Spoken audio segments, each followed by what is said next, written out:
ರಾಷ್ಟ್ರವು ತನ್ನ ಅರ್ಧದಷ್ಟಿರುವ ಮಹಿಳೆಯರನ್ನು ಆರ್ಥಿಕವಾಗಿ ನಿಷ್ಕ್ರಿಯವಾಗಿಸಿ ಅಭಿವೃದ್ಧಿ ಸಾಧಿಸಲು ಸಾಧ್ಯವಿಲ್ಲ. ಅವರನ್ನು ಆರ್ಥಿಕವಾಗಿ ಸ್ವತಂತ್ರರನ್ನಾಗಿಸದೆ ಮಾಡುವ ಎಲ್ಲ ಅಭಿವೃದ್ಧಿ ಮಾದರಿಗಳು ಟೊಳ್ಳಾಗಿರುತ್ತವೆ. Doctor BR Ambedkar. ಗೃಹಲಕ್ಷ್ಮಿ ಯೋಜನೆಯನ್ನು 2023-24 ಸಾಲಿನಿಂದ ಜಾರಿಗೊಳಿಸಲಾಗಿದೆ. 24-25 ಸಾಲಿನಲ್ಲಿ 1.22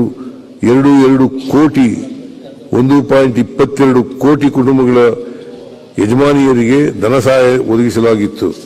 ಪ್ರಸಕ್ತ ವರ್ಷದಲ್ಲಿ ಈ ಯೋಜನೆಗೆ 28,608 ಕೋಟಿ ರು ಒದಗಿಸಲಾಗಿದೆ.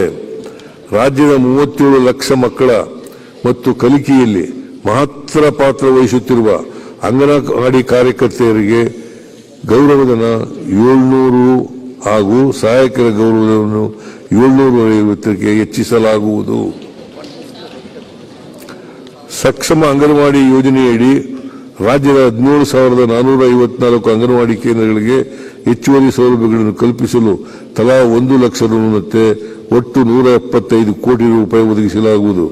ಅಂಗನವಾಡಿ ಕಟ್ಟಡಗಳ ನಿರ್ಮಾಣಕ್ಕಾಗಿ ನಗರಸಭೆ ಪುರಸಭೆಗಳಲ್ಲಿ ಲಭ್ಯವಿರುವ 173 CA ನಿವೇಶನಗಳನ್ನು ನಗರಾಭಿವೃದ್ಧಿ ಇಲಾಖೆಯಿಂದ 50% ರಿಯಾಯಿತಿ ದರದಲ್ಲಿ ಖರೀದಿಸಲು 10 ಕೋಟಿ ಮೀಸಲಿರಿಸಲಾಗಿದೆ.